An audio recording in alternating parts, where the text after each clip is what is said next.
কলকাতার বুকের মধ্যেই এমন একটা জায়গা আছে যেখানে মনে হবে পুরী চলে এসেছো, আর হাতে আছে শুধু 23 জুলাই পর্যন্ত টাইম। কাল অফিস শেষ করে আমরা চলে গিয়েছিলাম পার্ক স্ট্রিট মেট্রোর কাছেই কলকাতা ইস্কনের জগন্নাথ দেবের মাসির বাড়িতে, যেখানে রথযাত্রার পর শ্রী জগন্নাথ দেব বিশ্রাম করছেন। পৌঁছেই দেখলাম একসাথে দাঁড়িয়ে আছে 3টে রথ।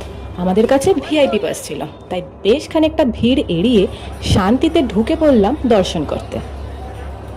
প্রথমে গঙ্গা জল দিয়ে মাথা আর হাতে ছিটিয়ে নিলাম, তারপর পুজোর ডালা নিলাম, ফল, জুঁই ফুলের মালা, জগন্নাথ দেবের প্রিয় খাজা আর অন্যান্য পুজোর সামগ্রী। সবচেয়ে ভালো লাগলো প্রত্যেক ডালার সাথে একজন করে পান্ডা ছিলেন, যিনি খুব সুন্দরভাবে দর্শন করতে সাহায্য করছিলেন। তারপর সেই মুহূর্ত, গোলাপি বস্ত্র পরিহিত শ্রী জগন্নাথ দেব, বলরাম দেব আর সুভদ্রা দেবীকে এত কাছ থেকে দর্শন করার অনুভূতি ভাষায় বোঝানো যায় না। চারিদিকে চলছিল জয় জগন্নাথ নাম সংকীর্তন। মনে হচ্ছিল যেন অন্য একটা জগতে চলে এসেছি।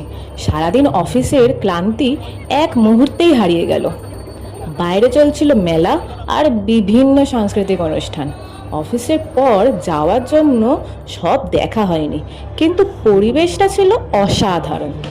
ছিল ওখানে বসেই ভোগ প্রসাদ খাওয়ার সুব্যবস্থা। যদি এখনো যাওনি তাহলে 23 জুলাইয়ের মধ্যেই একবার ঘুরে এসো, হয়তো তোমারও মন ভরে যাবে জগন্নাথ দেবের কৃপায়। জয় জগন্নাথ।